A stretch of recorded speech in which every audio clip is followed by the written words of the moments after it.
Somebody offers you admission to a top 14 law school with $200,000 in debt or a top 30 law school with a full ride. Most people would tell you to take the T14 law school admission, and those people are wrong. And by the time you figure that out, you're going to be 35 years old, still making minimum payments, stuck in a job you took because you had no choice. Today, I'm going to show you the numbers that prove it, and I'll tell you what the schools themselves are doing with your money. And I get why people believe this, because your parents told you this, pre-law advisors told you this, US News built an entire business around it. The idea being, go to the best law school you can get into. The top 14 has the name recognition, the alumni network, the big law pipeline. And for a small slice of applicants, that advice is right. But for everybody else, it is the most expensive mistake they'll ever make. Now, the whole case for choosing prestige over scholarships comes down to one bet: that you will outperform half of your classmates at a school full of people who were all top performers before they even got there. And that is not a strategy. You're placing a bet with money that you borrowed. The median starting salary for a lawyer in the United States is about $85,000, not $215,000, $85,000. That $215,000 figure comes from big law. About a quarter of law graduates land those jobs. At a top 14 law school, of course, your odds go up. Maybe 50 or 60% of graduates get those kinds of jobs. But if you flip that around, that means 40% of top 14 law school grads don't go into big law. They end up at mid-sized law firms, government offices, or they're doing contract work.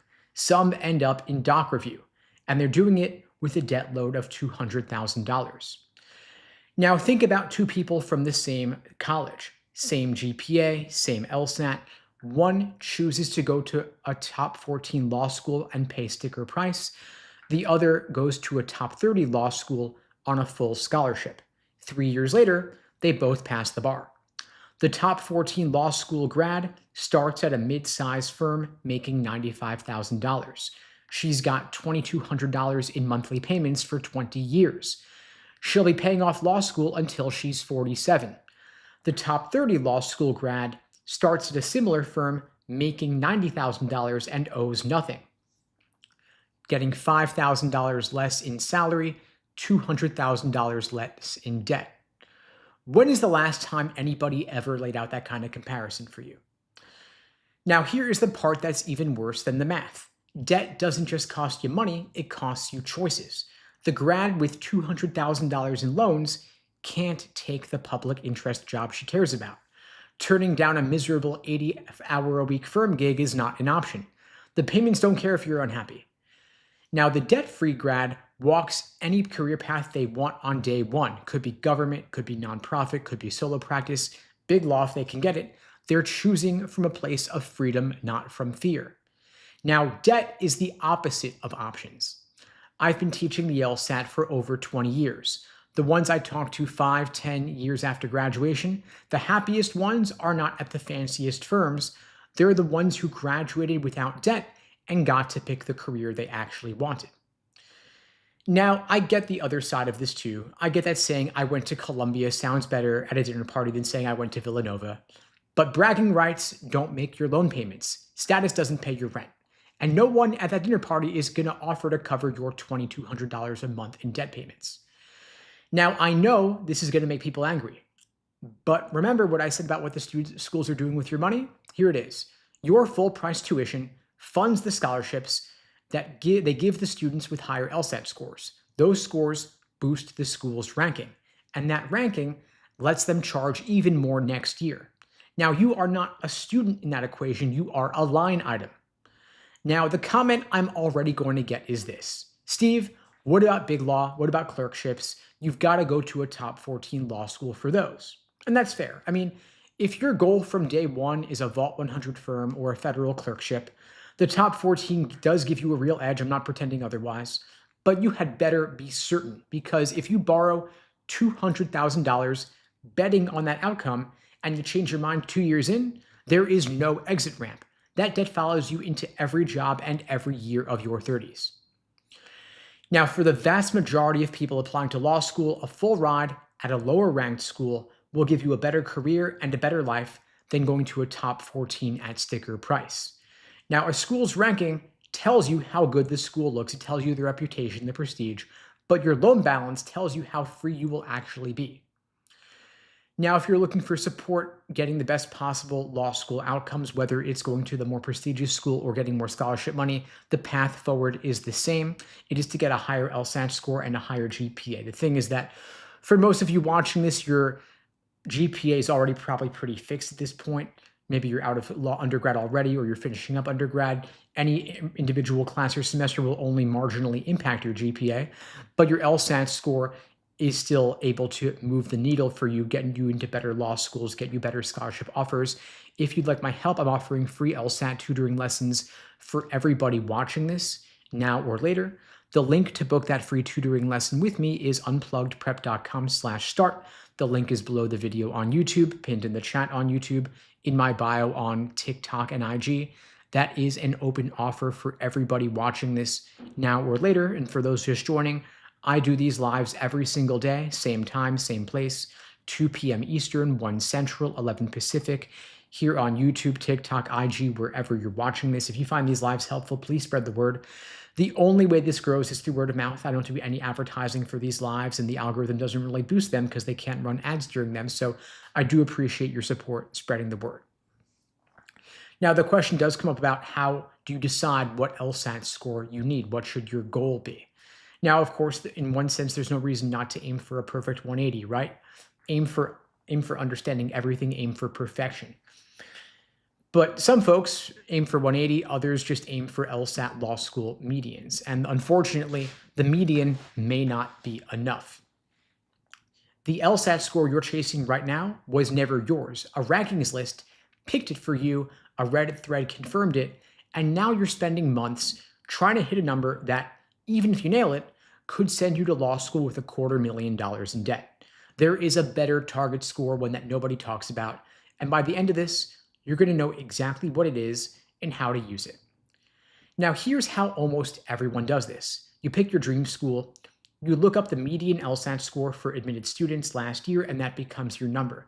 You study for months, you hit the score, the acceptance email comes in, you celebrate, your parents are proud, and Reddit congratulates you. And the whole system tells you that you won. The rankings reward it, the forums cheer you for it. Admissions consultants build their entire business around getting you into the highest ranked school possible. But nobody stops to ask what in is going to cost you for the next 20 years, because getting in is just a $100 application fee. Paying for 3 years of law school is a $250,000 decision. And your LSAT score controls that price tag far more than most people ever realize. Now, I had a student last year, scored a 171 on the LSAT, worked incredibly hard for it, applied to Georgetown and got in. She was thrilled. But at Georgetown, a 171 is right at the median. Half the class scored higher, half the class scored lower. And so why would they offer her money? She was already sold on the brand name, so she paid close to full tuition, about $84,000 a year. 3 years later, she graduated with over $250,000 in debt. Now, picture that same 171 at a school like Wake Forest or Emory. Both of them are ranked in the top 30 with good employment outcomes, their respected programs, and at both schools, a 171 doesn't just beat the median, it's above the 75th percentile. So for them, you are a stats boost they want badly because your score lifts their published numbers and protects their ranking. So they throw money at you. They give you full tuition, a full ride, sometimes a stipend on top of a full ride. Same LSAT score, same bar exam, same job market. One person has a $2,500 monthly loan payment for the next 20 years, the other doesn't. And I know this is going to make some people angry. The right LSAT target is not the score that gets you in, it's the score that gets you paid. And the salary data makes this even more urgent. Law grad salaries don't follow a bell curve. They split into two clusters. About a third of graduates earn between $60,000 a year and $85,000 a year. Roughly 23% land at big law jobs and earn $215,000 or more. Almost nobody falls in the middle. And of course, the majority assume they'll be in the top cluster, and sadly, most of them are wrong. So you took on $250,000 in debt to attend a school ranked 5 spots higher on a list. And now you're earning $75,000 a year. The math doesn't work, and it will not work for decades. Now, here is the part that changes everything, and I'll tell you why almost nobody mentions it. Once you've got strong offers from 2 or 3 peer schools, you can email admissions and share the competing offer. A huge number of schools will match or beat it. This is standard practice. Schools expect it. Your LSAT score does not just earn you one scholarship, it gives you a position to negotiate schools against each other for your enrollment. Now ask yourself this: how much time have you spent researching which school to get into? Now compare that to how much time you've spent figuring out how to make schools compete for you. Now the reason nobody tells you to think this way is simple. Everyone who gives you advice benefits when you chase prestige. US News benefits, of course. Their rankings only matter if you believe higher is always better. Test prep companies benefit because they sell you a premium course because now you're aiming for a 176 instead of a 171. And the law school collecting your full tuition definitely benefits. But your life after graduation doesn't follow any of that logic. Now, the comment I'm already going to get is this: but the T14 opens doors that other schools can't. And that's partially true. I mean, if your goal is a Supreme Court clerkship or a very specific big law firm in Manhattan, the school name carries real weight. I won't pretend it doesn't. But for the vast majority of applicants, career outcomes at schools ranked 15 through 30 look very similar to the lower T14. And that gap shrinks to nothing once you factor in what $250,000 in debt does to your choices. Now, that student I mentioned, she called me 8 months after graduation. She didn't take the job she wanted. She took the one that covered her loan payment. The student who graduates debt-free picks whatever they want. So stop asking, what score do I need to get in? Start asking, what score gives me the most money and the most freedom? That one shift changes how you study, where you apply, and how you negotiate financial aid. And it might be the most important thing nobody told you about law school admissions. Now, regardless of whether you want to go to a more prestigious law school or a lower ranked school with more scholarship money, the path forward is the same: the strongest possible numbers. And your GPA is pretty fixed at this point probably, but your LSAT score still gives you plenty of room to move the needle. The LSAT's offered 8 times a year. Coming up, we got the April LSAT in 1 week. We've got the June LSAT in 2 months, the August LSAT in 4 months. Of course, not a whole lot we can do in just 1 week, but if you're looking to take the LSAT in June or August or September or beyond, I'm happy to help you out. I'm offering free LSAT tutoring lessons for everybody watching this, now or later. The link to book that free tutoring with me is unpluggedprep.com/start. The link is below the video on YouTube, pinned in the chat on YouTube, in my bio on TikTok and IG as well. Open offer for everybody watching this now or later. Happy to take any and all questions on anything LSAT and law school admissions. I see a question from Rizbot asking, should I get my CPA and work before law school, then become a tax lawyer, or no? So if you want to become a tax lawyer, you don't need to get a CPA first. That might unnecessarily lengthen the duration of your schooling and your exam prep and exam taking before just earning a salary as a successful attorney. So in other words, getting a CPA is not a prerequisite, might be overkill. I always look for what is the shortest path to you earning. First you learn, then you earn, of course, but you don't need a CPA and a JD. JD alone could be sufficient. Of course, talk to current tax attorneys, ask them if they think a CPA is necessary. I suspect it probably is not. And so take the LSAT, go to law school, become the attorney. You could always partner with a CPA if you need to. If you have an accounting undergrad, that might be sufficient background already. And if you want to talk through this more, of course, what kind of LSAT score you need for your outcomes, you can book the free tutoring with me. You book a call with me, we meet personally, one-on-one. I'll talk you through where you're currently at and how to get you from your current starting point up to your goal score on your time frame, help you map out a plan of attack, help you craft a study plan. Again, totally free, no obligation. The link to book that free tutoring, Jamisha, is unpluggedprep.com/start. Apples is saying earning under $100,000 as an attorney is sadly not realistic or reasonable. I mean, yeah, listen, it depends on your goals. If you want to work in government, you want to work in public interest at a nonprofit, if salary is not super important to you and you care more about the fulfillment you get from doing good work versus earning capacity, then it could be okay for some people. But unfortunately, just due to the standard cost of living, I agree that given what you are likely to spend on law school, you probably do want to earn on the higher end post graduation. Of course, if you haven't taken on any debt, if you've been able to go to law school for free, get a full ride, if you have family or significant other supporting you in some way, maybe you can afford to earn less. But I agree having optionality is important upon graduation, and going to better law schools or getting more scholarship money will help you keep your options open. Now, Cribs is asking, what if I'm good at arguing?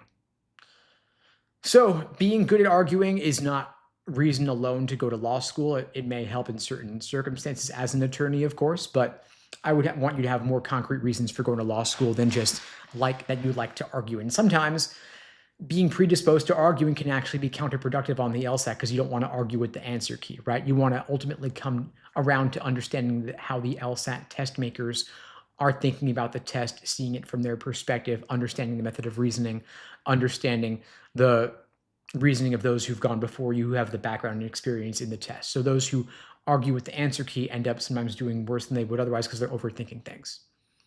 So bringing a certain degree of humility to your test prep for the LSAT can actually be helpful sometimes. I see 23 Blez asking, is there a baseline assessment for the LSAT without taking the LSAT? Yeah, there is actually. So you could take a free LSAT practice test on the LSAC LawHub platform. They give you 4 exams for free. When you take one, take it under timed conditions, strictly simulating what test day is going to be like. You're doing 2 sections back to back. You're then taking a 10-minute break. You're doing 2 more sections, then that's the test. So 2 35-minute sections with no break, a 10-minute break, 2 more 35-minute sections, and that's it. You're not taking pauses to get a snack or check your phone or go to the bathroom except for that one 10-minute break in the middle. That gives you a baseline from which to measure your future progress. Of course, don't over-index on it. What you scored on that practice test does not reflect your true potential on the LSAT. All it tells you is that you have not yet learned the language of the LSAT, but of course, you can learn it over time. Now, if your practice test diagnostic was a 130 and you want a 180, don't try to take the LSAT in the next month or so. Give yourself some more time. For most folks, 2 to 3 months of studying is the minimum I would recommend. If you want a 170, 175 plus, maybe you want to give yourself closer to 4 to 6 months to achieve your fullest potential. Maybe you could do it in less time, of course, but more time can only help. Now, if you're only able to put in 5-10 hours a week, maybe you spread your studying over a longer period of time. If you can put in 15, 20, 25 hours a week, maybe you could do it in less time. I see Eugene's asking, if I got accepted off the wait list, is it possible to get a deferral? Yes, it is possible. You just got to ask. So ask the law school, hey, I have something else I got to do in the meantime. I have a family issue, a medical issue, got to save up some money with work for in the meantime. Can I push it back a year? I think in most cases, the law schools will let you push it back a year. If you keep pushing and pushing and pushing it back year after year, they might get kind of impatient with you. But I think a deferral for 1 year will typically be approved in most cases.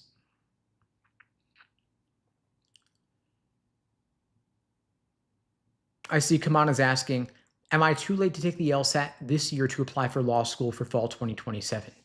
No, you're actually right on time. You could take the LSAT in April or June or August and apply to law school in September 2026 to start law school in September 2027. That is totally fine. You're right on time. You're even early, I would say. And the nice thing about aiming for the June LSAT as your first take is that you have the August LSAT as a backup, worst case scenario if you need to retake for whatever reason, and then you're applying the second applications open in September. And the benefit of applying right when applications open is that law school is conducting on a rolling admissions basis, meaning the sooner you apply, the sooner they evaluate your application. And when you apply earlier, it's easier to get in, and there's also more scholarship money available. So that's perfect when it comes to time frame, of course, when it comes to your timeline. And of course, you've got 2 months till June, 4 months till August, plenty of time to study for the LSAT and achieve a top score. But I would recommend starting now if you haven't started already. The best time to start was yesterday. Second best time is today. If you're looking for help, of course, you could book a free LSAT tutoring lesson with me if you haven't already. The link is in my bio. The link's below the video on YouTube, in my chat, in the chat as well. I see students asking about using LawHub for studying. So LawHub is the best source of LSAT practice material. You get 4 practice tests on the LawHub platform for free. You get the other 56 or so with a LawHub Advantage subscription. Well worth it. The problem with using the third-party unofficial platforms is that they don't reflect the user interface that you're going to have on LSAT test day. And one reason that student scores often drop 5 to 8 points from the practice test to the actual is that students have not properly simulated test day conditions using LawHub. And when the functionality in the software is different, the underlining tool, the highlighting tool, the font style, and all of that, when it looks different on test day, that could be a bit of a surprise. You want test day to be like just another run through and you've done it all before. And LSAC is actually changing the user interface yet again because of the cheating over the past couple of years. They want to make it more secure. And so the unofficial platforms don't reflect those updates. LSAC just released the demo for the user interface, and I'll be frank, I don't love the new user interface. They only announced that change a week or 2 ago. And so you want to get familiar with that sooner rather than later if you're taking the LSAT in August or beyond. But it is available right now. You can go see the demo on LawHub for free. Best to get familiar with that again sooner rather than later. Now I see Clarice is asking, what is the best undergrad major for law? Good news, you can major in literally anything and go to law school. You can major in poli-sci, you can major in comp-sci, you can major in math, you can major in philosophy. Law schools don't care what you majored in, but they do care about your undergraduate GPA. And so if you're certain that law school is what you want to do, then you should probably choose a major and choose classes where you can get high grades. I hate saying that because I wish you could just major in anything and actually explore your love of learning and pursue what interests you. But if law is what you want to do, speaking frankly, speaking honestly, speaking bluntly, the GPA is really what matters when it comes to what you do in undergrad. That plus, of course, your LSAT scores. You also want to allow some time to get the highest possible LSAT score, maybe have one semester where you keep your course load pretty light so that you can study for the LSAT on the side. If not that, then you study for the LSAT during winter break or summer break. Let's say you got the summer coming up. You could take the summer off from interning or working if you're able to, and then take the LSAT in August or September, knock it out, then apply in September. If you want to study for the LSAT hardcore over winter break and take it in January or February, you could do that too. But speaking now in April, I would say go for the August LSAT if you're applying to law school in the fall. I see Amnaz asking, how many lawyers stay in big law for more than 4 to 6 years? How many billables for a government job versus big law? So I don't have a lot of direct experience with this. I would look up the stats if you can from a site like the NALP. But I would suspect that a lot of folks who start in big law end up staying in big law because their earning potential is so good, the money is so good, unless they get burnt out. But the idea of starting in big law and then switching to public interest, I think more folks plan to do that than actually do that, basically because of inertia and because folks end up looking to maintain a certain quality of life based on what they've been earning in big law. Basically, once they start getting the money, it's hard to leave that money in favor of something else unless they get burnt out or unless they have someone else who can support them to make a switch to a more fulfilling position. And of course, the billables in big law are way higher than the billables in government. Basically, big law with more of a profit motive will work you harder.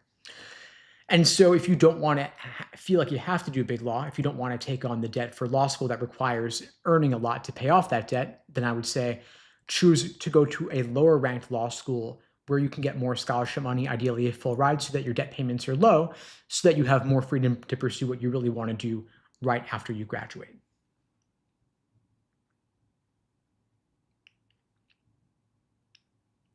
I see Mark is asking, I'm planning on going to law school in fall 2028. When is the best time to take the LSAT? The best time is whenever you are scoring at or above your goal score. The best time is when you have the time to actually study for the LSAT. If you're starting law school in fall 2028, there is no rush. You could take the LSAT anytime in the next year and a half or so. apply to law school in fall 2027 and start law school in fall 2028. Now, your LSAT score is good for 5 years. And so for that reason, you could do it on the earlier side, get it out of the way, and have plenty of time to just take it easy or work on or focus on other things before going to law school. I think knocking it out early is great if you can, just because then you're not stressing about it anymore. And then you also have time to retake the LSAT if you need to. And by the way, I recommend that everybody out there retake the LSAT at least once, meaning you take the LSAT at least twice, because law schools do not average multiple LSAT scores. They only take into consideration the highest LSAT score on your record, meaning there is no downside to retaking. If you do worse, no big deal. If you do better, fantastic, you're now applying with a higher score. But you could take the next year to study for the LSAT and take it in April 2027 if you wanted to, if you're applying in fall 2027.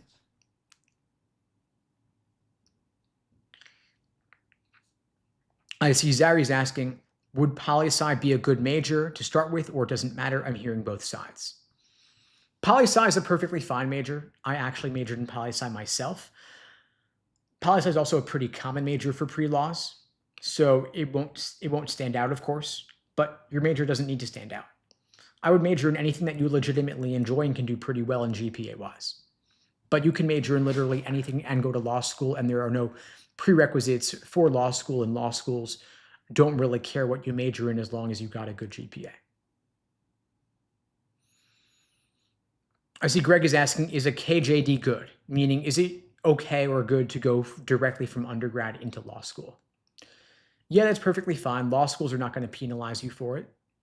And there's something to be said for not wasting any time earning the JD and increasing your earning potential upon graduating with the JD. If you don't need to work between undergrad and law school, if you're confident law school and being a lawyer is what you want to do, that is totally fine. At the same time, law schools also like seeing work experience. Not that you need to have it, but it's nice to have if you can. G is asking, what's a good GPA? Good is relative. Good is relative to the law school that you're targeting.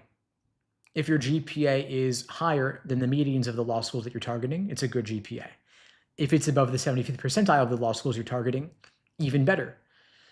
If you want to pursue a top 14 law school, you should know that their GPA medians are roughly around a 3.9. Their LSAT medians are roughly 170 to 174. And so if your GPA is below a 3.9, then it's not good, definitionally, for a top 14 law school, and you want to have a relatively higher LSAT score of 175 or above to compensate.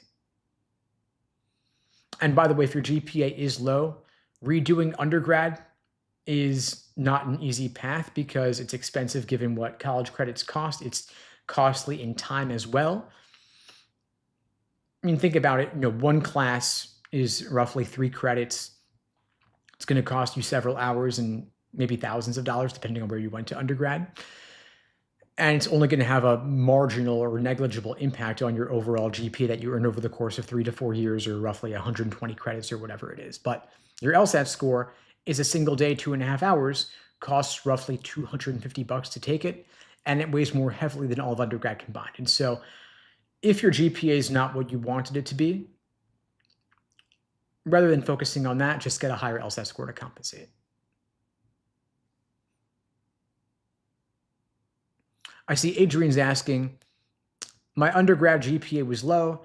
Do you recommend getting my GPA up before taking the LSAT? So I kind of actually already just answered this, right? I mean, if you're still an undergrad, we're in spring semester, right? So you still have room to marginally increase it a little bit, right? I mean, don't slack on your GPA if you're still an undergrad. Do everything you can to keep it higher, raise it further. You said your GPA undergrad was low. So that, I'm guessing that in your personal case, Adrian, you're already done with undergrad. And so there isn't really an easy path to getting it up at this point. Like I was just saying, I would say, forget the GPA, focus on the LSAT. The GPA is a done deal, more or less. Take the summer, rock the LSAT, take it in August, apply in September. I see M04 is asking, what do I focus on for LSAT prep? Because I'm nervous. I hear you on that. I mean, if you're just getting started, it's a nerve-wracking thing to pursue. We break it down step by step, bit by bit. I mean, let's say you've got roughly 15 different types of logical reasoning questions. You got, for example, strengthen, weaken, flaw, necessary assumption, sufficient assumption, and so on.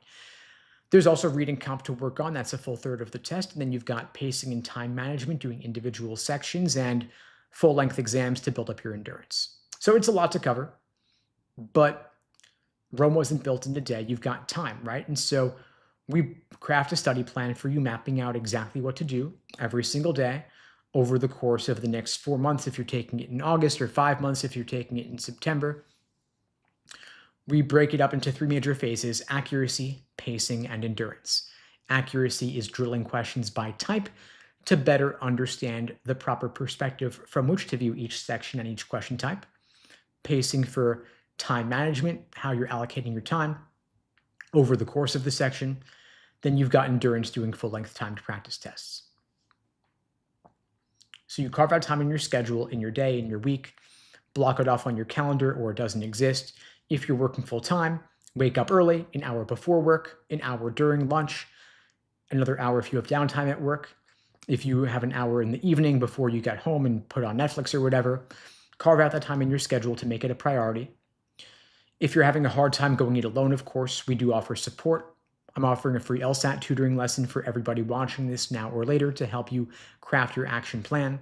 The link is unpluggedprep.com/start. It's below the video on YouTube, pinned in the chat on YouTube, in my bio on TikTok and IG as well. We also offer live small group coaching sessions, on-demand courses, personal study plans. We could talk through what that looks like if you're interested, if you want to book the call. That's an open offer for everybody watching this now or later. Happy to help you out. I see Armstrong Jackson is asking, as an international student who requires an H-1B after graduation for employment, would a T14 at sticker be more worth it compared to a strong regional school with a decent scholarship? So to be frank, I mean, I'm not sure my answer changes for you whether you are an international student or not, because you can get an H-1B whether you went to a T14 at sticker or a regional school with a decent scholarship, meaning you can get a great job either way, and you can get a job with an employer who can help you navigate the immigration requirements for getting the H-1B, or more or less. I'm not an expert on that, of course, but I would think that you don't need a T14 to get support with immigration stuff, right? So to me, the question is, can you afford to pay sticker? Or can you get decent scholarships? As an international student, I'm not sure that you have the same access to loans from the federal government like others do, right? So, I mean, it comes down to you paying out of pocket or getting the scholarship money would be my expectation there. And so that really relates more to your own personal financial situation than anything else. But as I was saying earlier, I don't think that you need to go to a T14 in most cases. If you want big law, if you want clerkships, maybe you do want T14, but in most cases, I don't think you need it depending on what you want to do. So consider what you're pursuing, what kind of employment you're pursuing, and then take it from there. But I think in your case, the question becomes, well, if you can't get loans to help out with tuition, then you're paying out of pocket, and it comes down to your ability to pay out of pocket or not. And maybe that you want to pursue the merit aid even harder if you can't get the loans.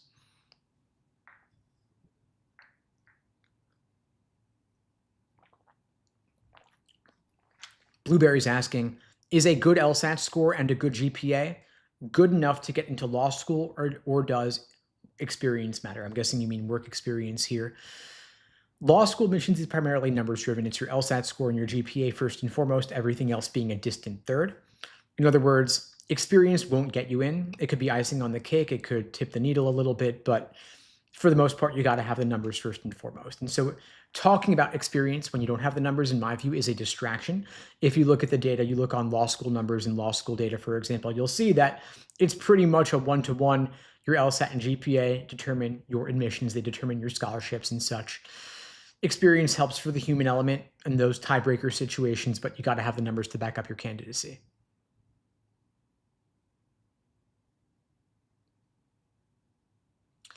I see Jerry Pickles is asking about the GRE. I mean, while a lot of law schools will technically say they will accept GRE as an alternative to LSAT, if you look at the numbers, hardly anybody actually gets in with a GRE score. That's for a really rare situation. Maybe folks with STEM background who have incredible work experience, like Fulbright, Rhodes sort of experience, or have filed patents and stuff, for example. But out of the 42,000 or so people who attended law school last year, 41,000 and change got in with the LSAT, a couple hundred got in with the GRE. Almost nobody got in with the JD Next. So really, it's like those are grabbing headlines, but they're not actually determining admissions, except for rare cases.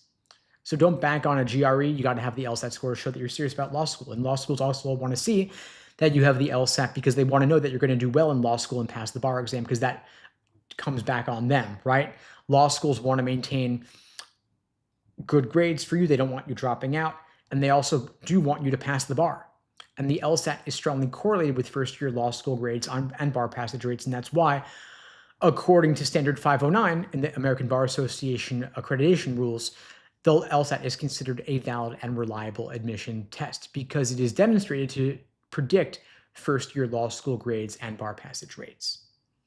So show that you're serious about law school, that you're not applying on the whim for lack of a better option, or because you were saying to yourself, I want to do a master's or a PhD or law school. I'll take the GRE and apply everywhere. It doesn't really work that way. They want to see the LSAT score. And if you don't have the LSAT score, it's kind of a red flag. Like, why doesn't this person have the LSAT score? Why didn't they take the LSAT?